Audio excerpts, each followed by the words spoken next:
Bonjour. Le mariage, normalement, devrait être le lieu du bonheur, le lieu de la félicité, le lieu du partage, le lieu de la joie, le lieu de l'harmonie, normalement. Le fait d'avoir des disputes ou des malentendus ne veut pas dire qu'on n'est pas heureux. Les disputes et les malentendus, c'est juste quelque chose de normal. Écoutez, vous rencontrez quelqu'un, il a grandi chez lui, vous avez grandi chez vous. Vous avez traversé des choses que lui n'a pas traversées. Vous avez vécu une vie que lui n'a pas vécue. Vous êtes complètement différents. Vous vous mettez ensemble, vous partagez vos vies. C'est normal, tout à fait normal d'avoir des disputes, d'avoir des problèmes. C'est normal. Mais cela ne devrait pas vous rendre malheureux. Avoir des disputes, c'est juste que vous êtes en train d'essayer de vous comprendre, vous êtes en train de vous connaître en fait, si on peut dire ça comme ça. Donc, les disputes, c'est juste un moyen de rajuster nos différends. Il n'y a rien de mal à ça. Il y a par contre d'autres raisons pour lesquelles certaines personnes sont désespérées. Et ils ont fini par dire aux gens ou même montrer le mariage comme le lieu de la souffrance, le lieu du désespoir, le lieu de tous les maux. Et aujourd'hui, nous allons voir dans cette vidéo-là pourquoi les gens sont malheureux dans leur couple. Vous êtes prêts? On y va.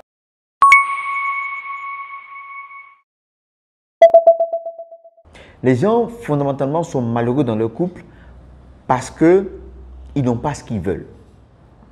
Ils sont avec quelqu'un et ils attendaient quelque chose de cette personne-là et ils n'ont pas ce qu'ils veulent de cette personne-là. Et ça les rend malheureux. Alors, pourquoi les gens en général n'ont pas ce qu'ils veulent dans leur couple? Pourquoi ils n'arrivent pas à obtenir ce qu'ils veulent dans leur couple? Trois raisons essentielles. La première raison, c'est que on ne peut pas obtenir quelque chose qui n'existe pas. Ok? La perfection n'est pas de ce monde-là. Pour ceux qui veulent de la perfection, allez épouser un dieu ou bien allez épouser une déesse. La perfection n'existe pas. Donc, vous avez beau chercher la perfection chez l'autre, vous n'allez jamais être satisfait. Vous n'aurez jamais la perfection.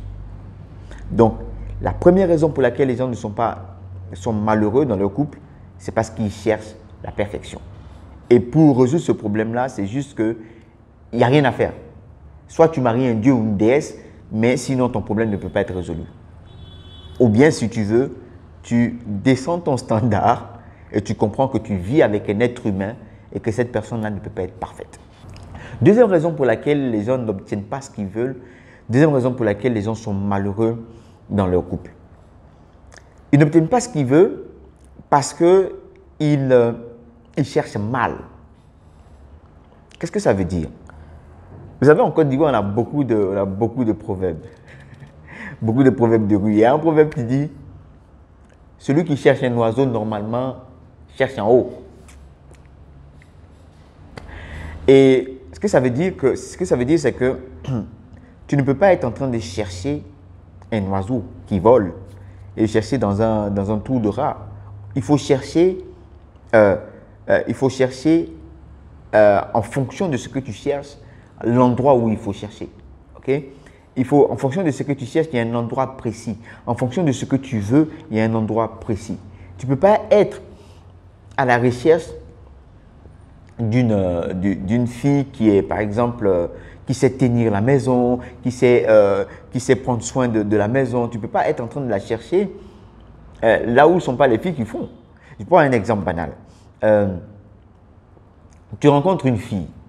Chaque fois que tu as rencontré cette fille-là, tu l'as rencontrée dans des boîtes de nuit. Et qu'on s'entende très bien. J'ai rien contre les filles qui aiment les boîtes de nuit. Rien du tout. Vous allez comprendre plus tard ce que je veux dire. Tu rencontres une fille, toutes les fois où tu la vois, elle est dans les boîtes de nuit. Elle aime sortir, elle adore sortir.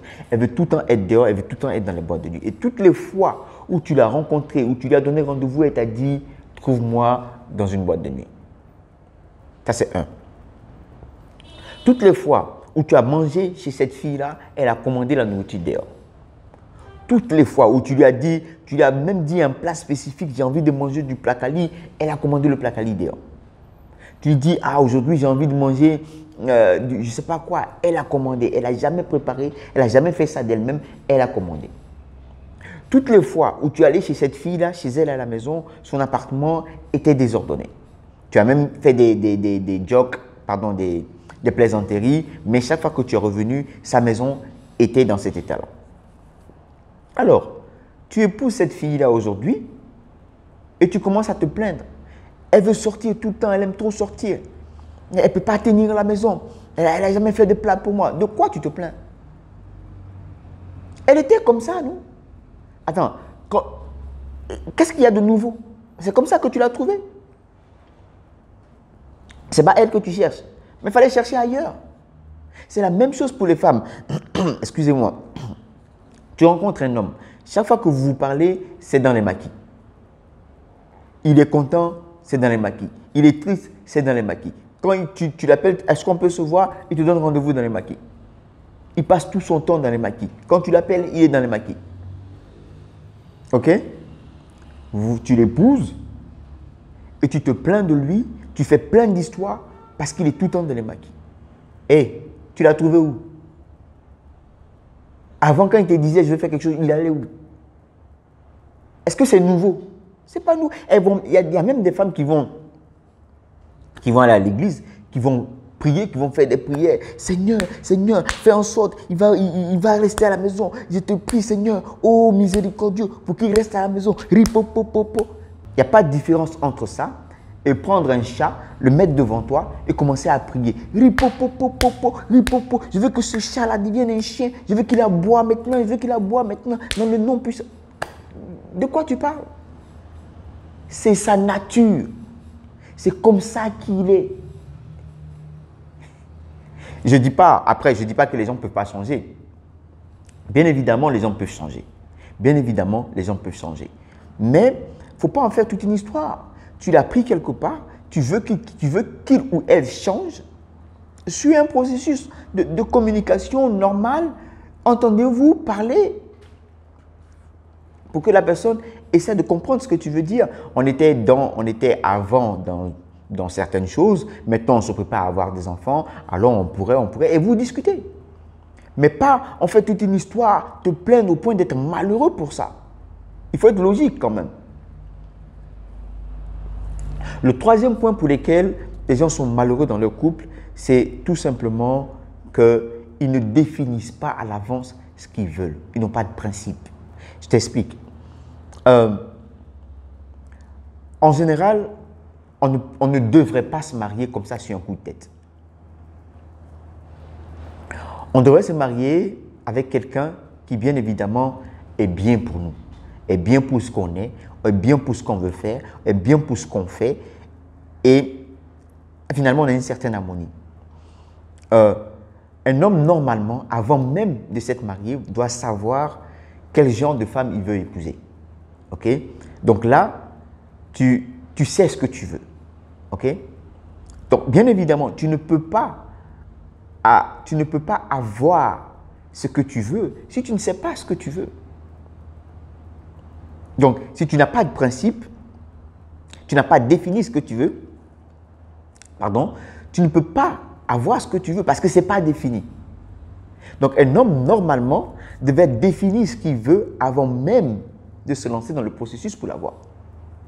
Alors, moi, voilà ce que je suis.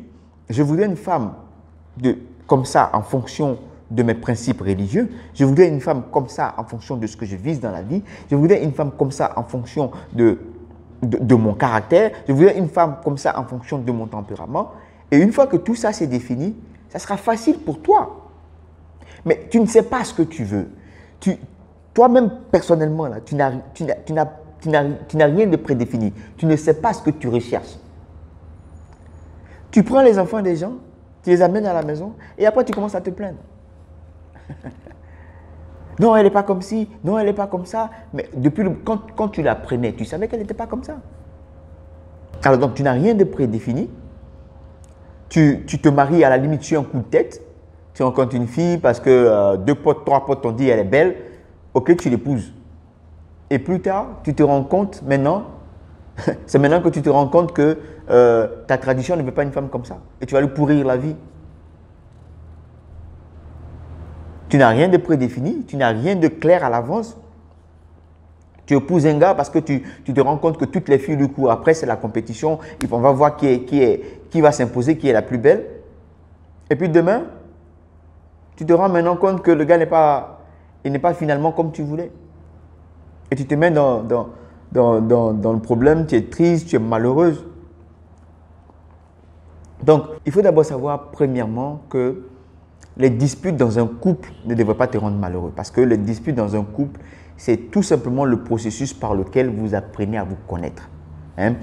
Toi, tu es quitté quelque part, lui, il est quitté quelque part, différentes éducations, lui, il a grandi dans telle communauté, toi, tu as grandi dans telle communauté.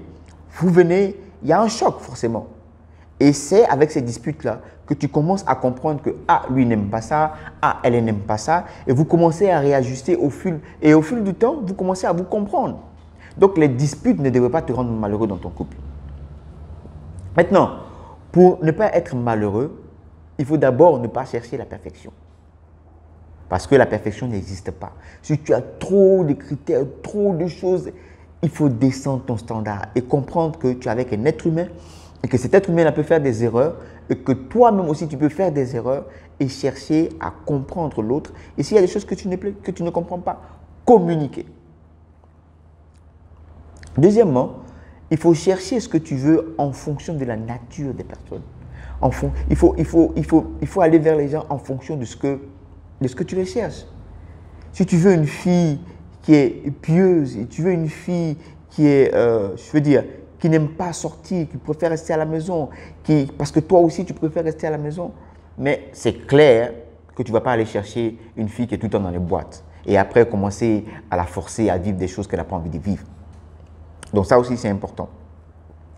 Pour ne pas toi-même être malheureux et rendre les autres malheureux. Et troisièmement, il est important en tant qu'un homme ou en tant qu'une femme de prédéfinir toi-même, de savoir ce que tu veux avant de te lancer dans le mariage. Ok?